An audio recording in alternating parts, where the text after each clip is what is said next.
환경화학공학 수업을 시작하도록 하겠습니다. 오늘부터는 챕터 6, 챕터 6 수질 제어에 대한 얘기를 할 거예요. 워터 퀄리티 컨트롤에 대해서 얘기를 할 거고, 지난번 챕터 5까지는 주로 수질 오염원에 대해서 얘기를 했는데, 이제는 수질 제어에 대해서 그 물을 어떻게 깨끗하게 할 건가에 대한 얘기를 좀 하려고 합니다.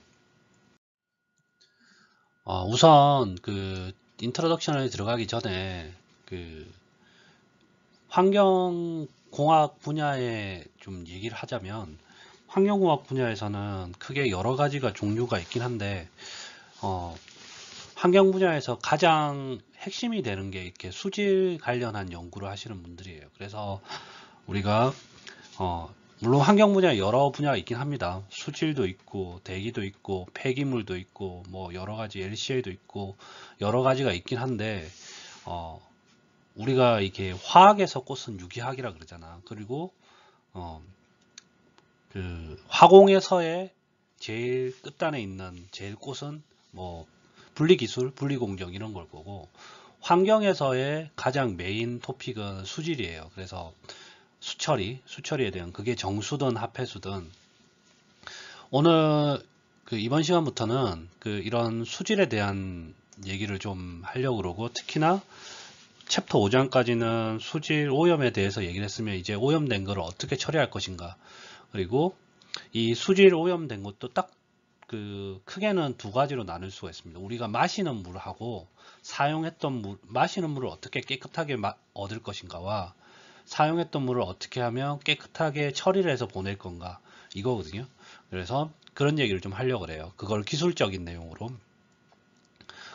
우선 인트로덕션에 보면 개발도상국의 약 20억의 인구에 해당하는 사람들이 안전한 물, 그러니까 안전한 safe drinking water를 좀 어세스 하는데 쉽지가 않다고 그래요. 그리고 물론 이 교과서가 한 20년 전에 좀 만들어진 거긴 한데, 한 20년 가까이 되긴 한 것 같아요. 보면 2000년대 초반에 만들어진 것 같은데, 1996년에 EPA, 미국의 EPA는 우리나라, 그러니까 그 표현을 하면 환경보호국, 환경보호청 이라 그러고, 미국의 EPA에서 그 드링킹 워터 인스펙션, 그러니까 우리가 마시는 물 상수에 소독하는 거, 이거를 6대 프라이어티가 높은, 우선순위가 높은 리서치 토픽으로 정했어요.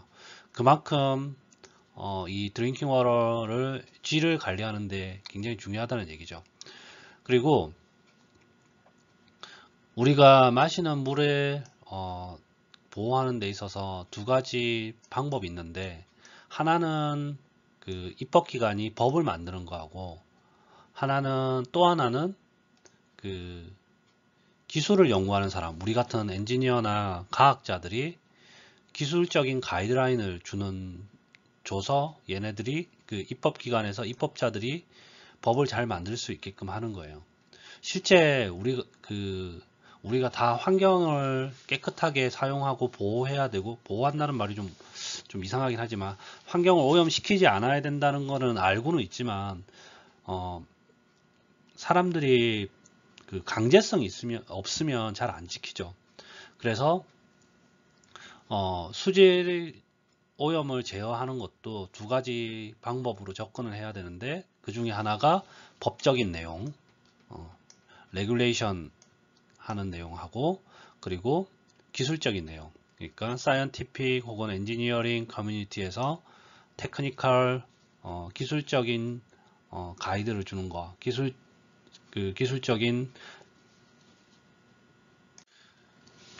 기술적인 내용으로 우리가 어떻게 보호할 건가에 대해서 의견을 내는 거, 이런 거라고 생각을 하면 됩니다.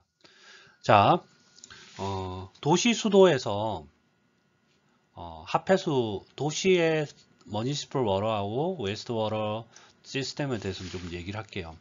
그러니까 우리 서울과 같은 도시에 혹은 다른 도시에서의 상수와 하수 체제에 대해서 좀 얘기를 할 거고,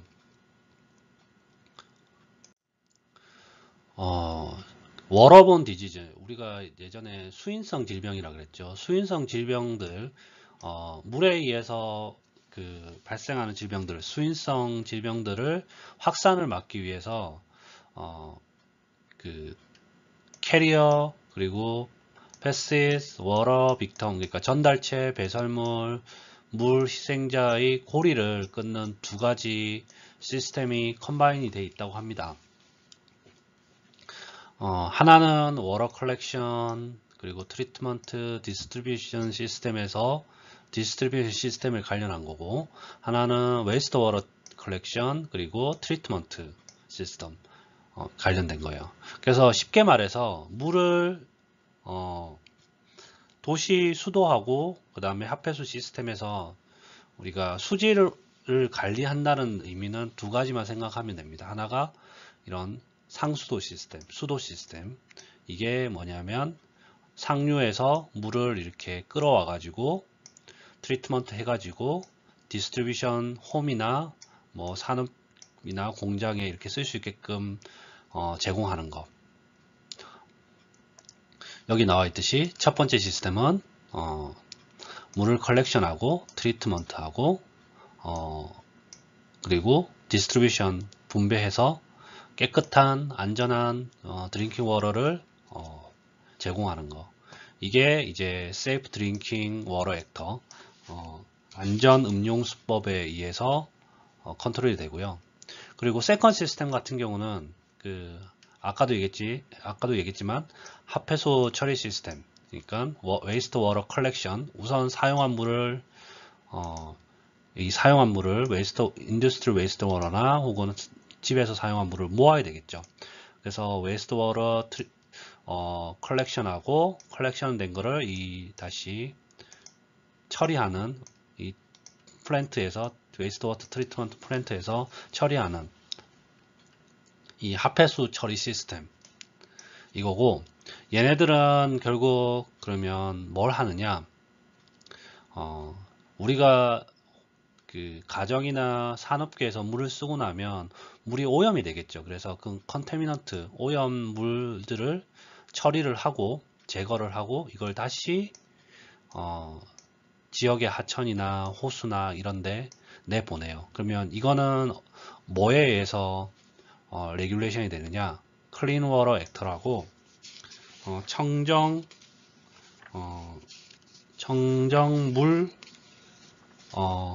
물 법률 뭐 이렇게 해석이 되겠네요. 수질 청정법이라고 합니다. 청정 수질법 혹은 수질 청정법.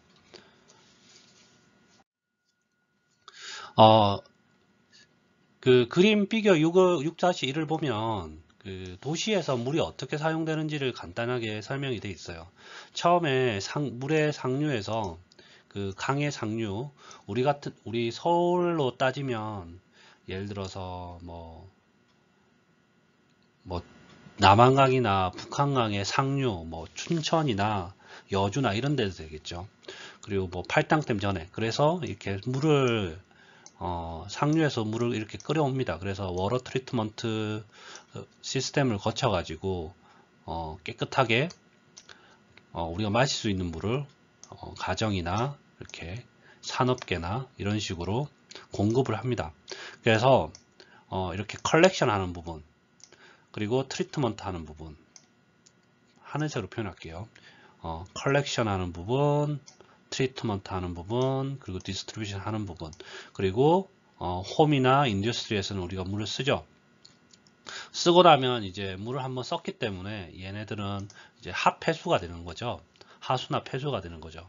그래서 홈 가정에서 이렇게 세니터리 시워나 혹은 인더스트리얼 이런 데서 인더스트리 웨이스트 워터로 이렇게 모아지고, 그리고 뭐 가끔씩 비가 오거나 강수에 의해서 이게 도시의 하수 시스템에 의해서 다시 모이고, 이 모인 물들을 하수나 폐수를 다시 처리하는 웨이스트 워터 트리트먼트 시스템이 있고 혹은 플랜트가 있고, 이게 다시 강 하부로 가는 이런 시스템으로 가지고 있어요. 물론 이 웨이스트 워터 트리트먼트 플랜트에서 처리할 정도의 양이 넘으면 이게 오버플로우 돼서 그냥 배출되기도 합니다.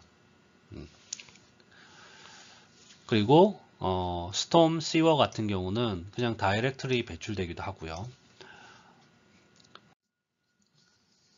안전음용수법에 대해서 간략하게 얘기를 할게요.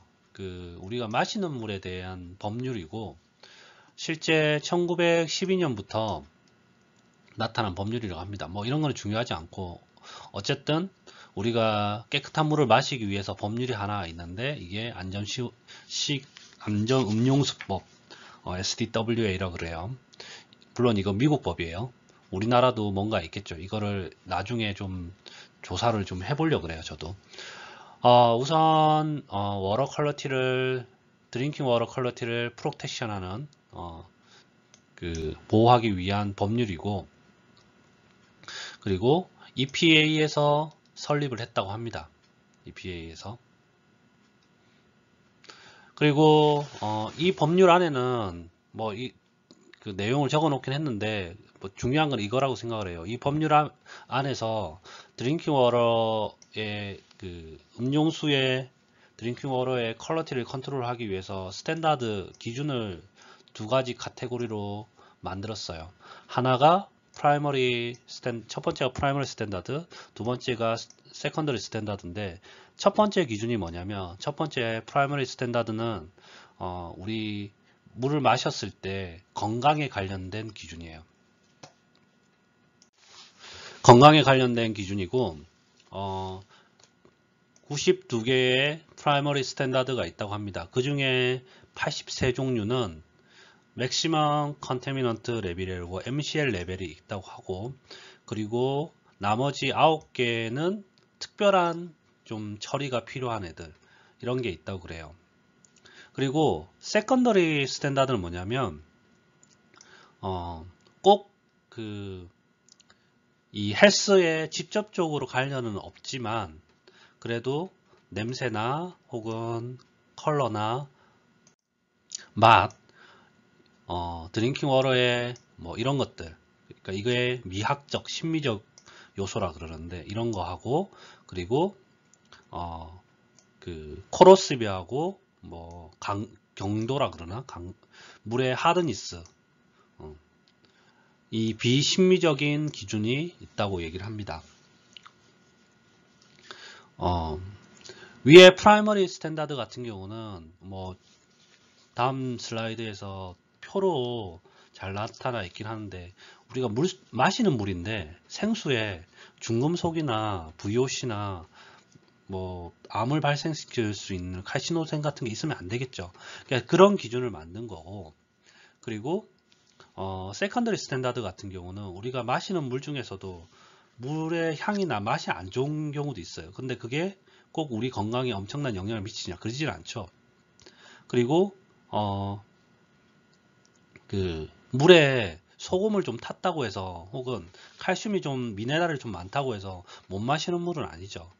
하지만 우리가 마시기 되게 좀 사용하기에 좀 불편한 물들 이런 것들 있지. 이런 거에 대한 기준 이게 세컨더리 스탠다드의 2차 기준. 그래서 1차 기준 조건으로 MCL 레벨, 맥시멈 컨테미넌트 레벨에 대한 거를 이제 표현을 해놨다고 이게 표를 6.1에 나타냈어요. 특히 뭐 여기 보면 아세닉도 있고 플로라이드도 있고 뭐 리드도 있고 되게 다양하죠. 여기 있는 금속들 그리고 이노게닉 컨테미넌트는 주로 금속이죠. 금속.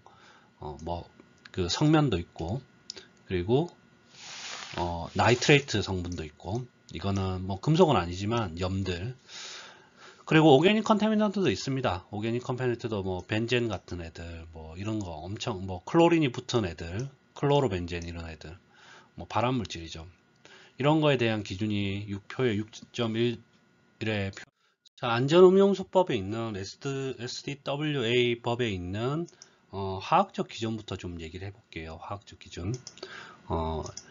화학적 기준이니까 우리가 실제 깨끗한 물, 뭐 이렇게 깨끗한 물이라고 하면 여러분들은 화학공학과를 다니는 학생들이고 과학을 하는 친구들이니까 깨끗한 물이라고 그러면 제일 깨끗한 물이 DI 워터죠. 그 초순수나 뭐 정류수 같은 거. 근데 이 정류수나 이런 걸 마시면 어떻게 되느냐? 여러분들 다 설사예요.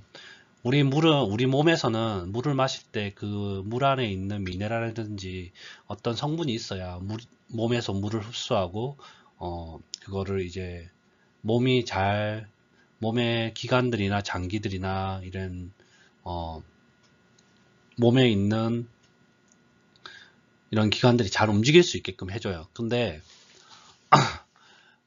물속에는 우리가 마시는 물속에는 미네랄이든지 여러 가지가 있습니다. 물론 칼로리는 0이에요.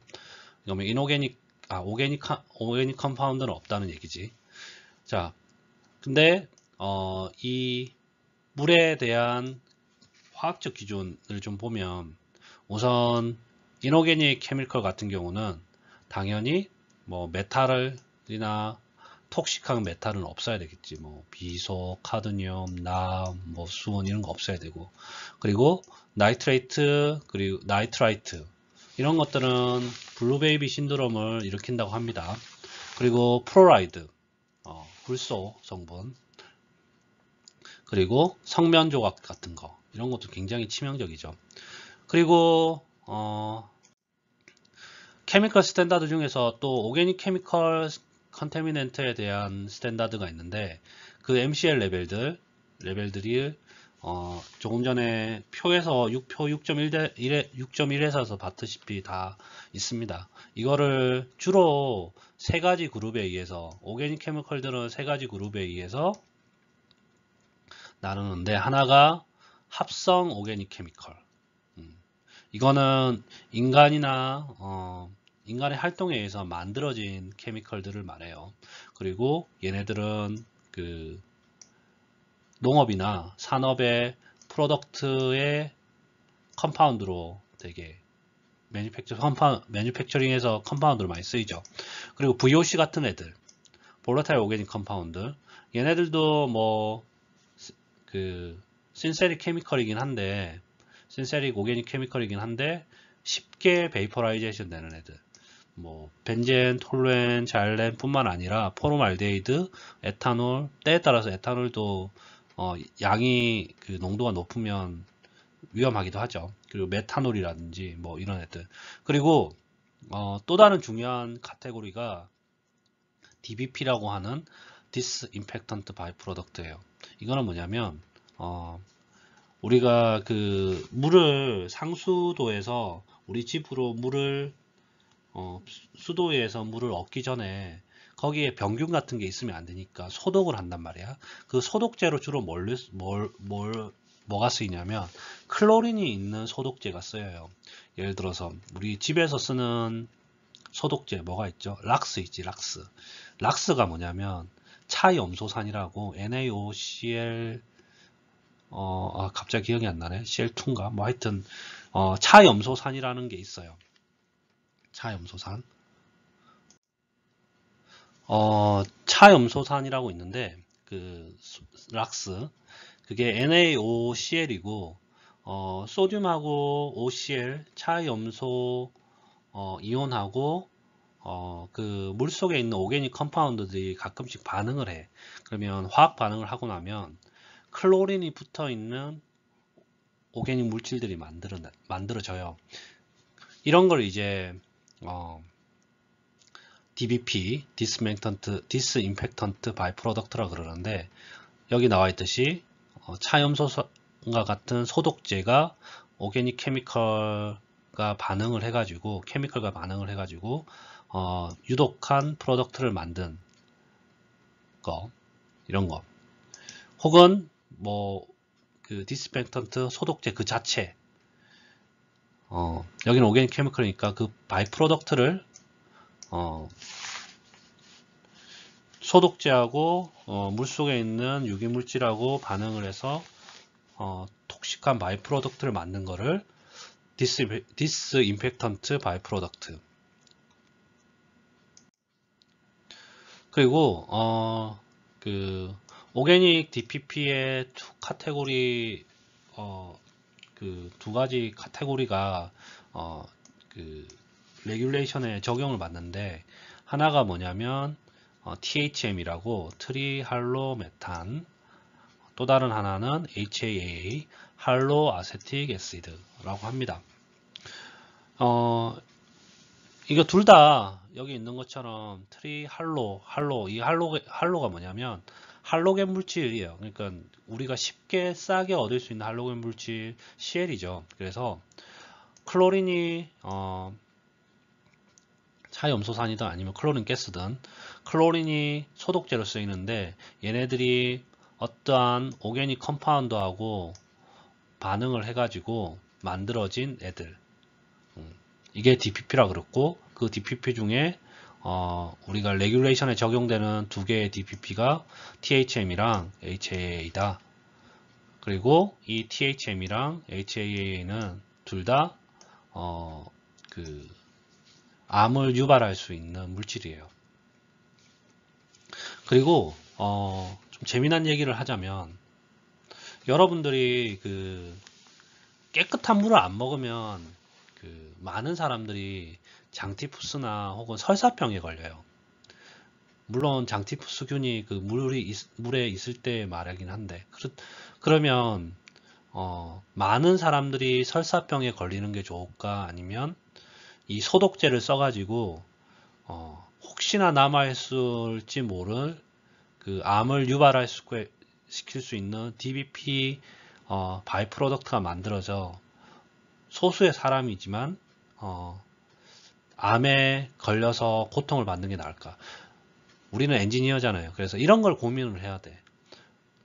그래서 너무 깨끗하게 만들려고 그 소독제를 너무 많이 써도 안 되고, 그렇다고 해서 너무 안 쓰면 물속에 그 병원균들이 죽지 않아 가지고 많은 사람들이 고통을 받게 돼요. 좀 이런 거를 이제 고민할 수 있는 사람이 됐으면 좋겠습니다. 그리고 화학적 기준에 있어서 방사능 물질에 대한 것도 있긴 한데, 이거는 여러분이 좀 그냥 읽어보면 될 것 같아요. 책을 읽어보든 뭘 읽어보면 될 것 같아요. 그리고 미생물학적 기준, 미생물학적 기준,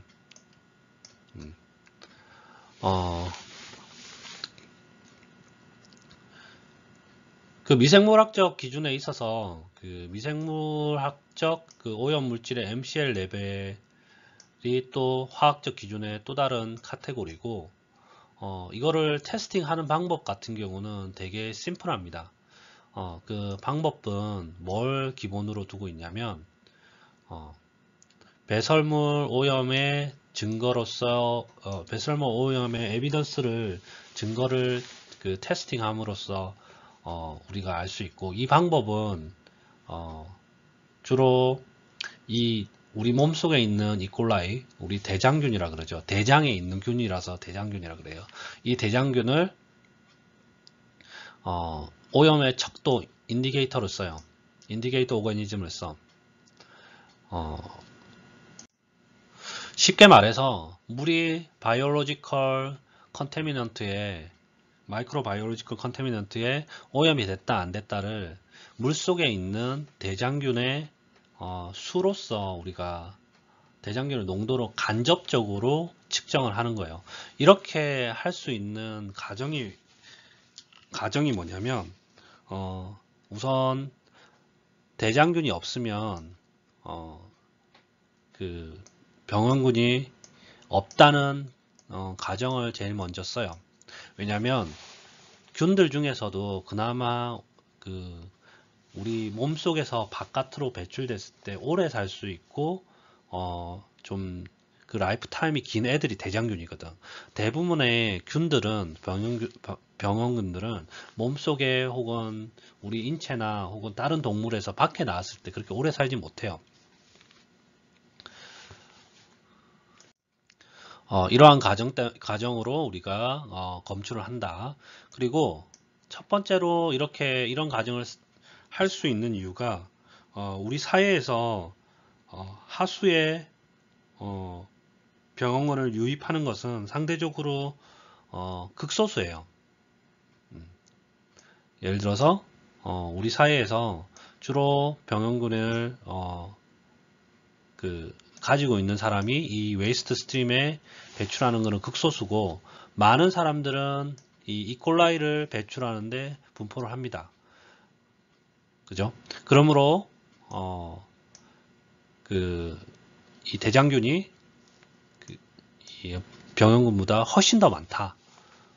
그러면 이 대장균 수가 어느 스트림에서 많거나 혹은 적으면 이 병원균이 좀 더 있거나 없겠구나, 이렇게 간접적으로 생각을 할 수도 있겠죠. 그리고 아까 제가 얘기했듯이 우리 인류에서 인류를 괴롭혀온 뭐라 해야 되나, 플라그된 뭐라 그래야지, 플라그된 우리 인간을 질병에 감염시킨 이 워러본 디지즈의 균들이 일반적으로 병원군의 서바이벌 레이트이 대장균보다 굉장히 낮아요. 물론 호스트 밖으로 나왔을 때. 그래서 이게 무슨 말이냐면, 병원군하고 대장균하고 같이 몸속에 있는데 얘가 배설물에서 나오면 대장균이 훨씬 더 오래 살고 병원균은 금방 사멸을 하게 돼. 그러니까 우리가 이 배설물에 의해서 오염된 하천이나 물이 대장균 수가 어느 정도 농도가 어떻게 되는지 알면 병원균은 훨씬 더 적을 거다고 생각을 하는 거죠. 물론 이게 완벽하게 어떤 측정을 하는 건 아니지만 비교적으로 효과적인 방법이라고 합니다. 그리고 이 대장균을 이용한 테스트 같은 경우는 레크레이션 액티비티 용으로 사용되는 안전한 물이냐 아니냐를 측정하는 거에도 쓰이기도 해요. 자, 세컨더리 스탠다드 2차 기준 같은 경우는 아까도 얘기했지만 공공복지 기준으로 해서 냄새라든지 색깔이라든지 코로시비티나 이런 것들, 헬스 이펙트보다 좀 심미적이고 사람들이 느꼈을 때 불쾌하지 않는 그런 게 이제 그런 기준이 있는데, 설페이트, 그리고 아이언이나 마그네슘, 그리고 플로라이드, 이런 설사 효과예요. 표가가 아니고 설사 효과. 오타네요. 그래서 세컨더리 스탠다드에 대한 또 내용이 농도가 이렇게 쭉 나와 있습니다. 그리고 오염원 컨테미넌트에 노출됐을 때 효과, 이런 것들도 이렇게 있고, 그러니까 이런 게 있다라고만 알고 있으면 돼요. 자, 6.3 수처리 시스템, 워러 트리트먼트 시스템. 우리가 제일 처음에 워러 워러 퀄리티 컨트롤, 그러니까 챕터 6을 처음에 들어올 때 제가 했는데 기억을 하실지 모르겠지만, 수질을 연구하는 쪽은 딱 두 가지 시스템이라고 그랬죠. 크게, 딱이 아니고 크게 두 가지 시스템이라고 그랬는데, 하나가 상수도 시스템이고 하나가 합해수 시스템이라고 그랬어요. 그러면 상수도 시스템은 뭐냐면, 상수도 시스템을 거치면 마실 수 있는 물, 드링킹 워러를 생산하는 거고, 드링킹 워러를 생산하기 위해서 물을 깨끗이 하는 거고, 합해수 시스템에서는 이 쓴 물을 깨끗하게 처리해서 강물로 다시 돌려보내야 되는. 그래서 6.3에서 주로 얘기하는 거는 상수도 시스템에 대한 얘기를 하는 거고, 그리고 이 워러 트리트먼트 시스템의 큰 목적은 우리가 로워러, 그러니까 원수, 그러니까 하천에 상수도 원에서 물을 가져와 가지고 그 물을 마실 수 있는 물, 드링킹 워터 퀄리티까지 끌어올리는 게 목적이에요. 그리고 이 수질 기준에 만족시키기 위해서 이러한 기준에 드링킹 워터 퀄리티의 기준에 만족시키기 위해서 여러 가지 설비들을 사용을 하잖아요. 이 설비들을 사용하는데 이 설비의 구성이라든지 뭐 배치라든지 이런 거는 결국 원수에 굉장히 디펜던트 합니다. 그러면 우리가 마실 물을 만들기 위해서, 마실 물을 생산하기 위해서 물을 뭐 여러분들은 그냥 그 수도꼭지에서 틀면 나오는 게 물이라고 생각할지 모르겠지만 여러 군데서 물을 가져와요. 예를 들어서 뭐 저기 북한강이나 남한강 위에서 수원에서 가져올 수도 있고, 혹은 섬 같은 데는 어떻게 할까? 섬 같은 데는 물을 끌어올 데가 없잖아. 지하수를 파죠. 그래서 시골에도 뭐 저기 뭐 산촌이나 뭐 이런 데 가면 시골에서도 뭐 우물 같은 걸 파거나 지하수를 파가지고 물을 끌어오지. 그치? 그래서 그 남한강이나 북한강 같은 물들을 지표수 뭐 이렇게 얘기하는데, 거기에 있는 물하고 지하수 물하고 물맛도 약간 다르고, 물을 써보면 피부에 느끼는 이렇게 느낌도 약간 달라요. 그게 왜냐하면 거기 안에 있는 성분들 때문에 그러는데, 그래서 이 원수를 어디에 가져오느냐, 원수를 어디서부터 가져오느냐에 따라서 이 워터 트리트먼트 시스템의 구성이 좀 많이 바뀌는데, 첫 번째로 지표수를 처리해서 만약에 드링킹 워터를 만들겠다. 예를 들어서 강물 같은 거를 강물의 상류에 있는 물을 가져와서 드링킹 워터를 만들겠다. 그러면 가장 중점적으로 생각하는 게 파리큘레이트 리무버예요. 그러니까 입자들. 강물 같은 데 보면 물이 흐르면서 모래나 뭐 이렇게 흙 덩어리, 흙 입자 이런 게 있을 거 아니야. 그래서 이런 것들을 제거하는 게 포커스를 맞춰져 있고, 반면에 그라운드 워터 같은 경우는 지하수 처리 시스템 같은 경우는 물속에 녹아있는 이노게닉 컨테미넌트, 주로 칼슘 혹은 아이언, 칼슘이나 아이언이나 철이나 이런 형태로 녹아있는 이온들, 이노게닉 이온들을 처리하는데 그 포커스를 두고 있어요. 그러면 서피스 워터 트리트먼트를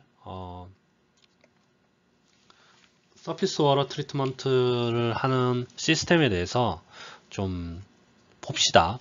그러면 서피스 워터 같은 경우는 아까도 얘기했지만 그냥 지표 위에 노출된 물이잖아. 그래서 미생물에 의해서 오염도 쉽게 되고, 그리고 흙이나 이런 거와 같이 떨려오기 때문에 파리큘레이트도 되게 많아요. 그리고 파리큘레이트도 많기 때문에 뭐 파리큘레이트 가라앉히고 제거하고, 그리고 미생물도 오염이 돼 있기 때문에 필터레이션 하고 나서 또 소독도 하고 뭐 이렇게 해야 돼. 피겨 6.2를 보면 서피스 워터 트리트먼트 플랜트의 기본 구성도예요. 우선 물이 서피스 워터 소스가 있고, 여기에서 물을 끌어옵니다. 물을 끌어와서 스크리닝 혹은 그릿 챔버를 통해서 큰 자갈이나 큰 돌멩이, 우리 있잖아 손가락만 하거나 혹은 그것보다 더 큰 거, 이런 것들을 제거를 해. 왜냐하면 이런 걸 제거를 안 하면 후단에서 이 돌덩어들이 가가지고 설비를 망가뜨려. 생각을 해봐. 여기 다 장비를 보면 로터나 모터나 뭐 이런 게 들어가는데, 그런 돌덩이가 들어간다고 생각을 해봐. 그러면 장비가 망가지겠죠. 그래서 스크리닝에 의해서 좀 큰 거를 제거를 시키고, 그 다음에 프라이머리 세디멘테이션에 의해서 가라앉히고, 그리고 플럭을 생산할 수 있는 어떤 코아귤레이트 케미컬을 넣어가지고 막 믹싱을 합니다. 그럼 믹싱하고 나서 플로큐레이션에 의해서 좀 미세한 입자들, 콜로이드들을 좀 크게 만들어서 다시 세컨더리 세디멘테이션으로 이렇게 가라앉혀요. 그리고 필터레이션을 한 다음에 필터레이션까지 하고 나면 우선 물리적으로 좀 큰 입자나 이런 것들을 제거할 수 있는데 미생물 같은 걸 제거 못 하거든. 그래서 소독제를 이렇게 넣고 나서 이렇게 그 소독을 할 수 있게끔 반응기를 이렇게 소독제가 효과적으로 사용될 수 있는 반응기에서 소독제하고 이 미생물하고 컨택할 수 있게끔 하고, 그리고 플로라이드를 넣어 가지고 각각의 그 가정이나 이런 데 분배를 한다고 해요. 그래서 아까 슬러지 시스템에 대해서는 안 했네. 슬러지 시스템 조금 이따 설명을 할게요. 그래서 티피컬 서피스 워터 트리트먼트 플랜트에서 하는 일, 조금 전에 얘기했듯이 스크리닝, 글릿 리무벌에서 라지 플로팅 혹은 서스펜디드 데비스, 그리고 뭐 모래, 그리고 자갈 이런 것들 중력에 의해서 굉장히 쉽게 가라앉고 눈으로 보기에도 큰 애들, 큰 입자애들을 제거를 합니다. 그리고 이걸 제거하지 않으면 어떻게 되냐, 뒤에 설비들을 되게 망가뜨려요.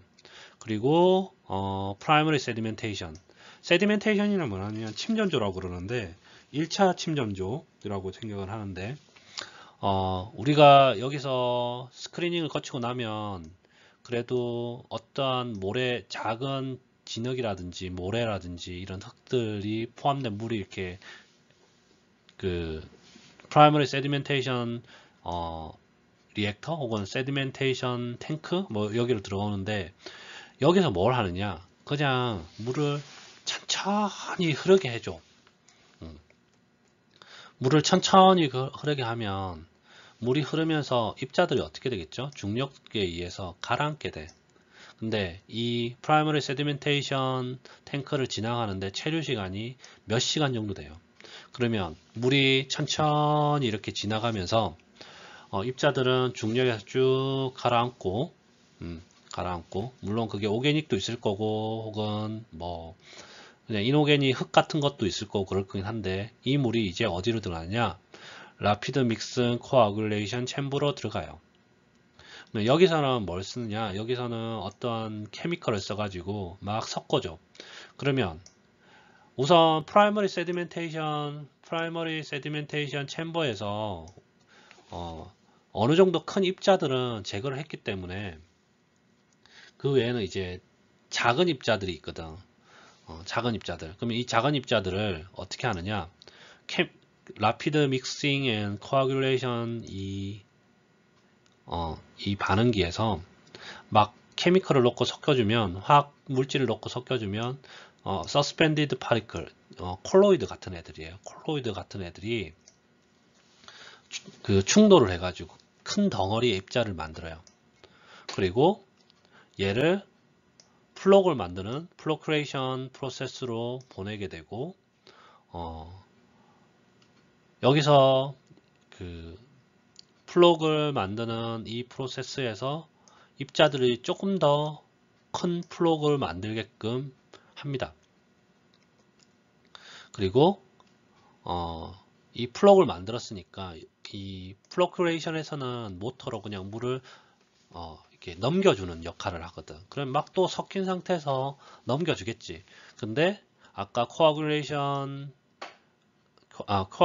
넣은 라피드 믹싱 앤 코아귤레이션 챔버하고 플로크레이션 챔버를 지난 애들이 입자가 콜로이드 입자가, 그러니까 1마이크로 입자도 안 되는 입자들이 이제 그 마이크로미터 이상의 크기 입자로 커져.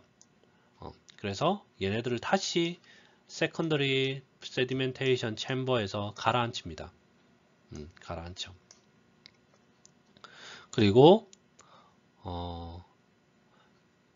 세컨더리 세틀링을 하고, 그러니까 중력에 의해서 가라앉히고, 중력에 의해서 이제 가라앉히지 못하는 애들을 필트레이션, 뭐 막분리라든지 이런 걸로 이제 입자들을 제거를 해. 너무 작고 너무 가벼워서 중력에 의해서 세디멘테이션 챔버에서 제거를 못하는 애들을 필터레이션으로 제거를 해요. 그리고 조금 전에도 아까도 얘기했지만 소독을 하는데 소독제를 넣고 이 소독제가 마이크로 오게니즘이나 미생물이나 혹은 병원균하고 컨택을 할 수 있게끔 충분히 시간을 주는 디스인펙턴트 컨택 리액터에서 소독을 시키고 얘네들은 이제 물이 실제 가정에 들어오기 전에 균들이 다 없게끔 죽이죠. 그리고 여기 세디멘테이션, 프라이머리 세디멘테이션하고 세컨더리 세디멘테이션에서 가라앉은 애들이 있을 거 아니야. 가라앉은 애들. 물은 계속 이 프로세스를 따라 들어가지만 가라앉은 고체 애들. 얘네들을 다시 슬러지 프로세스로 보내가지고 연료로 쓰든지 뭐 혹은 슬러지로 폐기를 하든지 이렇게 합니다. 여기 나와 있듯이 디워터링, 디스포징 해가지고 세디멘테이션 세들링 탱크에서 컬렉트된 이런 애들을 디워터링, 디스포징을 한다. 자, 조금 전에 얘기한 거는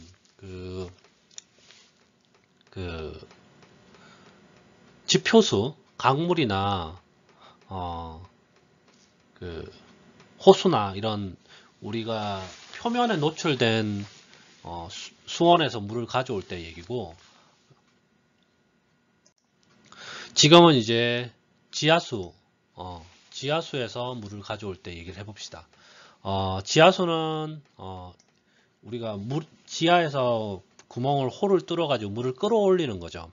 그러면 지하수는 어디에 있냐면 지표의 흙층 밑에 물이 흐르는 층이 있어요. 우리가 그 얘기 하잖아. 그 집에서 자는데 좀 자고 일어나면 찌뿌둥하고 그러면 수맥이 흐른다 그러잖아.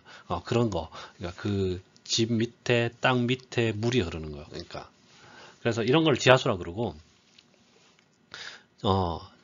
그 지하에서 물을 끌어올리기 때문에 파리클이나 그 병원균에 좀 더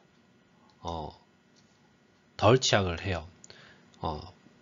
병원균이나 패소젠이나 파리클 오염이 좀 덜 돼 있어. 지표수보다. 그래서 프로세스의 구성도를 보면 이렇게 돼 있다고 합니다. 이게 일반적인 그라운드 워터, 지하수를 처리하는 워터 트리트먼트 플랜트고, 그리고 칼슘하고 마그네슘을 제거하기 위해서 소프트닝 프로세스가 포함된 프로세스라고 합니다. 우선 물을 끌어와요, 펌프로. 그리고 에어레이션을 시켜. 에어레이션을 시키는 이유는 불쾌한 가스들을, 그러니까 지하에 있으니까 얘네들이 뭐 다른 꼭 공기가 아닌 다른 가스에 노출됐을 수도 있잖아요. 다른 가스가 빠져나가지 못하고 이게 녹아 있을 때도 있거든. 노출된 게 아니고 녹아 있을 때도 있거든.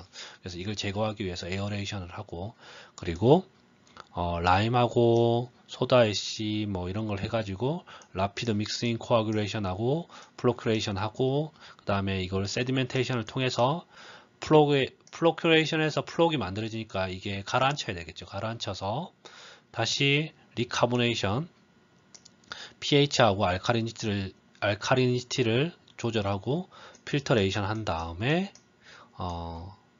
그 소독제 넣어가지고 균들 다 죽이고 그리고 분배를 합니다.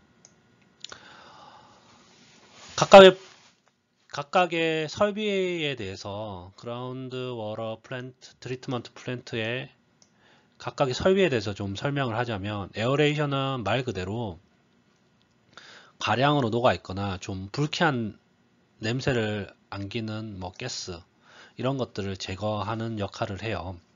그러니까 지하수 같은 경우는 이 물이 지하로 흘려져 있기 때문에 어떠한 지구적인 현상에 의해서 우리 인간에게 유독한 가스들이 녹아 있을 수도 있거든. 그리고 불쾌한 가스들, 냄새를 맡았을 때 불쾌한 가스들이 녹아 있을 수도 있어. 그래서 에어레이션, 이 에어레이션도 별거 없어요. 그냥 물을 끌어와 가지고 우리가 그 컴프레서나 이런 걸로 공기를 계속 넣어주는 거야. 공기를 계속 넣어주면 어떻게 되죠? 원래 녹아있던 애들은 다시 나오고 공기에 의해서 대체가 되겠죠. 그리고 플로크레이션은 조금 전에 얘기한 플로크레이션 그거 맞습니다. 케미컬 넣고 그리고 케미컬 넣은 다음에 라피드 믹싱 코아귤레이션에서 케미컬 넣어가지고 플록을 만들어. 그리고 얘네들은 그 칼슘하고 마그네슘이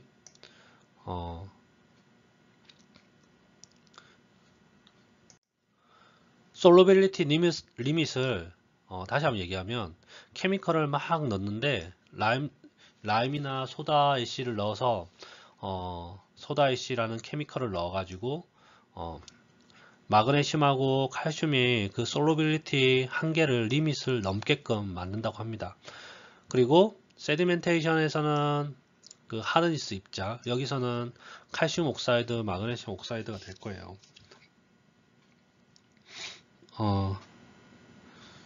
중력에 의해서 세디멘션 챔버에서는 중력에 의해서 이 하드니스한 입자 그러니까 칼슘 이온하고 마그네슘 이온에 의해서 만들어진 입자들을 가라앉힙니다.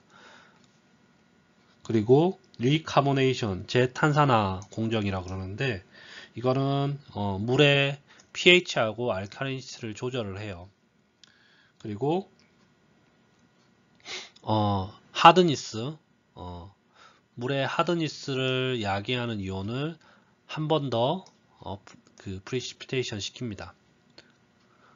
그리고 필터레이션하고 뭐 소독하고 솔리드 프로세싱 혹은 슬러지 프로세싱은 서피스 워터 트리트먼트에서 얘기한 거하고 똑같아요. 자, 그 끝에 이 두 개의 플랜트에 대해서 얘기를 했는데 지표수 처리 시스템 같은 경우는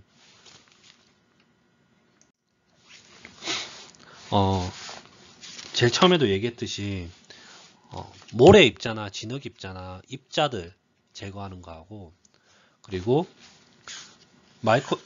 마이크로바이올로지컬 그러니까 미생물에 의한 패소젠을 제거 뭐 이런 거가 주로 돼 있고 주로 그 입자를 제거하는데 그 포커스가 맞춰져 있어요. 그런데 지하수 같은 경우는 지하에 있는 물이고 거기에 미네랄 성분, 특히 칼슘이나 마그네슘이 많이 녹아 있을 거고 이거를 어떻게 하면 잘 제거를 해서 우리가 쓸 수 있는 물 혹은 마실 수 있는 물로 만드느냐 그거에 포커스가 맞춰져 있어요. 그래서 케미컬을 넣을 때도 칼슘이나 마그네슘의 솔루빌리티 리밋 이상으로 만들기 위해서 케미컬들을 넣고 그리고 pH 같은 것도 다시 조절을 해가지고 물의 하드니스를 좀 줄이려고 노력을 하고 그런 역할을 합니다. 그리고 소독이나 이런 거는 두 물당 우리가 마셔야 되는 물이니까 둘 다 해야 되는 거고 그리고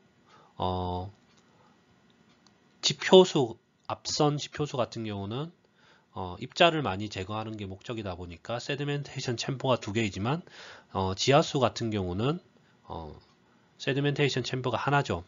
대신에 리카보네이션이라든지 뭐 pH를 조절하는 프로세스라든지 플로크레이션에서 칼슘하고 마그네슘을 좀 더 제거하려고 노력한다든지 그런 게 좀 다른 거죠. 자, 우선은 여기까지 하고 다음 슬라이드에서 또 얘기를 합시다.